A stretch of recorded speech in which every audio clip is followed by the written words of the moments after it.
Jai Hind students, I am again here with this video.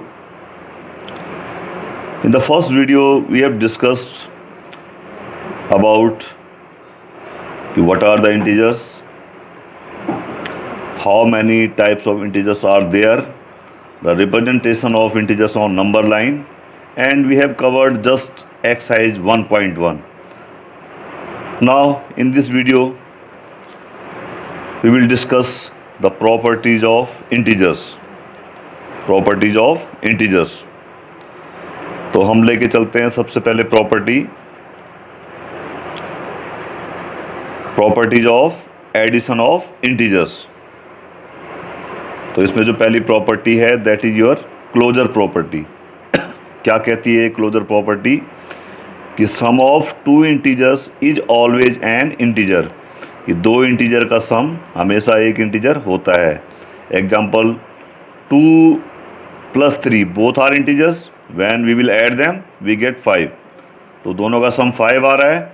It means क्या है कि दो इंटीजर का सम हमेशा एक इंटीजर होता है.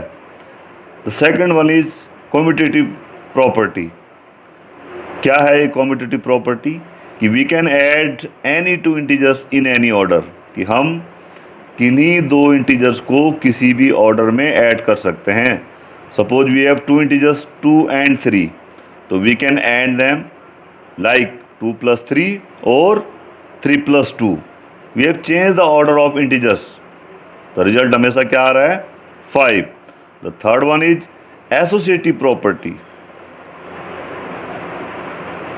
क्या कहती है ये प्रॉपर्टी? कि we can add 3 integers in any manner. यानी हम 3 इंटीजर्स को किसी भी मैनर में ऐड कर सकते हैं. Just look at the example. 1 plus in bracket 2 + 3 is equal to 1 + 2 in the same bracket plus 3 separate. Always the result is 6. The next one is additive identity. Additive identity क्या कहती है? कि when we add 0 to an integer we get the same integer. कि जब भी हम 0 को किसी इंटीजर में ऐड करते हैं तो हमेशा वही इंटीजर एज ए रिजल्ट निकलता है. तो इट मीन्स वी कैन से, हम कह सकते हैं कि 0 is an additive identity for integers. कि 0 जो है इंटीजर्स के लिए एडिटिव आइडेंटिटी है. एग्जाम्पल देख लीजिए. -8 + 0 is always -8. It means 0 is that additive identity for -8. Now the second thing is properties of subtraction of integers. Properties of subtraction of integers. The first property is closure. तो क्या कहती है closure property? कि difference of two integers is always an integer. कि दो integer का difference हमेशा integer ही होता है. Just take the example 2 - 8. It will come -6 which is an integer. Again 8 - 2 is 6 which is also an integer. The commutative and associative property does not exist in integers. Integers में commutative और associative property exist नहीं करती है. Now we are taking some problems. The question number 1 is write down the first part, a pair of integers whose sum is -7. हमको एक ऐसा pair of integers लिखना है जिनका सम की -7 हो. तो जरा एग्जांपल देखिए. एक इंटीजर मैंने लिखा -2 और एक इंटीजर लिखा मैंने -5. तो जब मैं इनको प्लस करता हूँ तो -2 and + become -5 and the whole result is -7. Another example we can take. 2 is first integer plus -9 is second integer. When we will add them, we will get -7. Second part of this problem is write down a pair of integers whose difference is -10. एक ऐसा pair of integers लिखो जिसका difference -10 हो. तो जैसे मैंने इसमें पहला इंटीजर लिखा 5 और दूसरा लिखा 15. If you subtract them, तो we will get -10.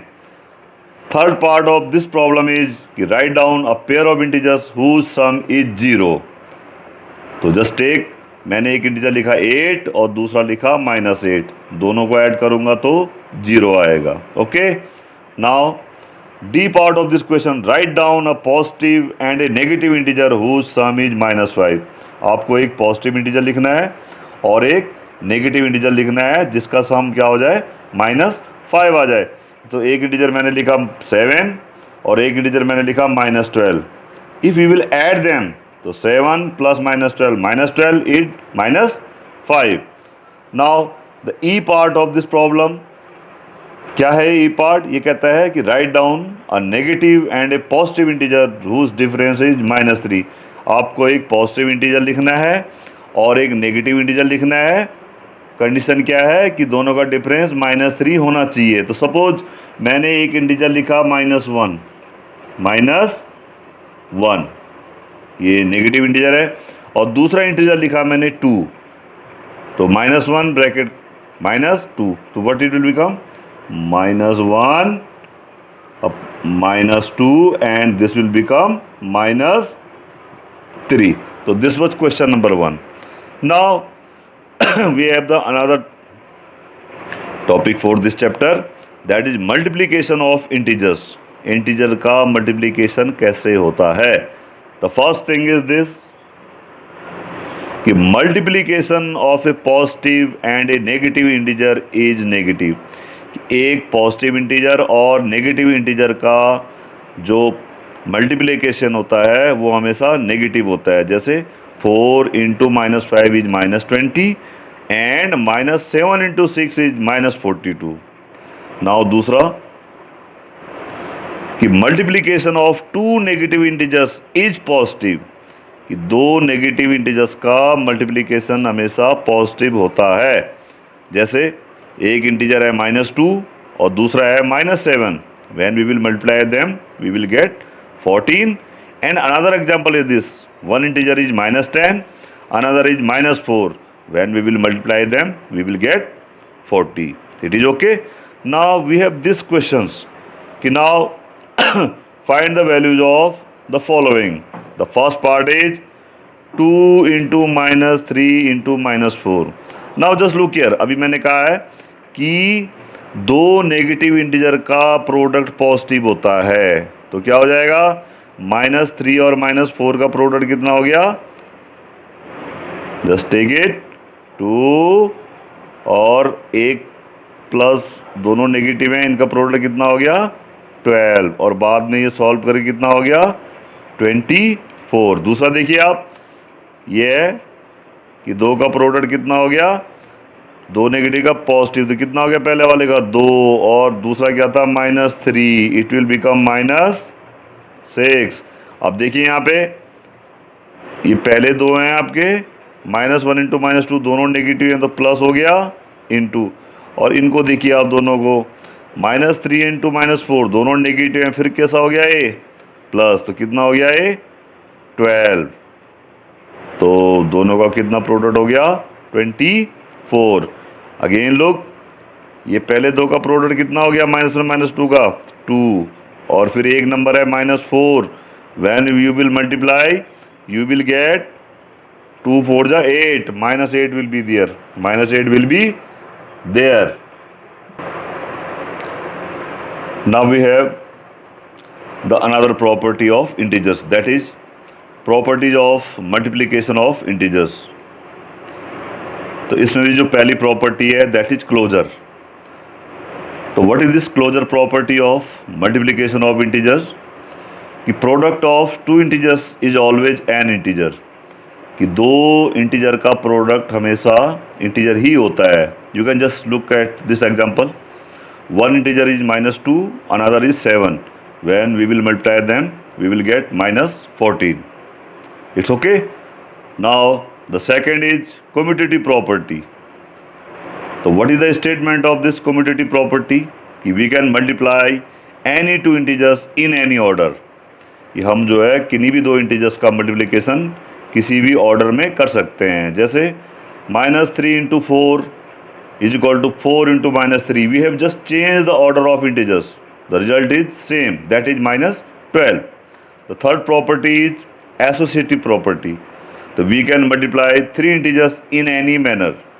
हम 3 इंटीजर को किसी भी तरीके से मल्टीप्लाई कर सकते हैं। जैसे पहले मैंने 2 और 3 को एक ब्रैकेट में लिखा और 4 को अलग लिख दिया। तो in bracket 2 into 3 bracket close into 4 is equal to 2 into 3 into 4 in the same bracket. The result always will 24. The next one is multiplicative identity.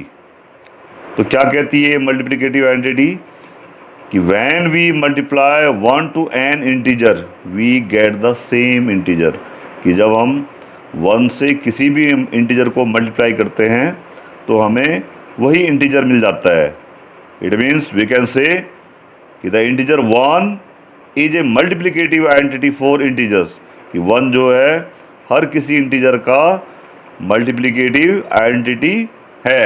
You can just look at this example, 10 into 1 is equal to again 10. It means 1 is the multiplicative identity for 10. Now the distributive property. तो distributive property क्या कहती है कि suppose we have 3 integers small a, comma small b and small c. Then what is the first part? कि a multiplied with b plus c in bracket, this a will distribute in both a and c. So what will happen? A in bracket b plus c will be a into b plus a into c. Similarly, a into b minus c will be a into b minus a into c. ये a क्या कर रहा है? b और c दोनों में distribute हो रहा है विद द सिंबल। अगर प्लस है वहाँ पे तो प्लस सिंबल के साथ और माइनस है तो माइनस के साथ। Now we are taking this question number 3 कि स्टार्टिंग फ्रॉम -1 इंटू 5, हमें -1 इंटू 5 से स्टार्ट करना है और write various product showing same pattern to show कि -1 इंटू -1 क्या हो जाता है 1। तो हमें स्टार्ट कहाँ से करना है? -1 इंटू 5 से और पहुँच जाना है -1 इंटू -1 तक। तो देखो पहला क्या है, -1 इंटू 5 कितना होता है? -5। फिर -1 5 के नीचे ले आओ, -1 इंटू 4 हो गया इक्वल टू अगेन -4। फिर -1 इंटू 3 अगेन -3, -1 इंटू 2 -2, फिर 2 से नीचे आ जाओ, -1 इंटू 1 -1, और 1 से छोटा क्या आता है -1 में? -1 इंटू -1 दैट इज 1। तो हमने -1 इंटू 5 से चलना शुरू किया और -1 इंटू -1 तक चले गए और इसमें 1 तक पहुंच गए हम लोग। तो it's okay and this is all for today. Now just note down this homework. तो आपको करना है एक्सरसाइज 1.2 का क्वेश्चन 4 और एक्सरसाइज 1.3 का क्वेश्चन 1।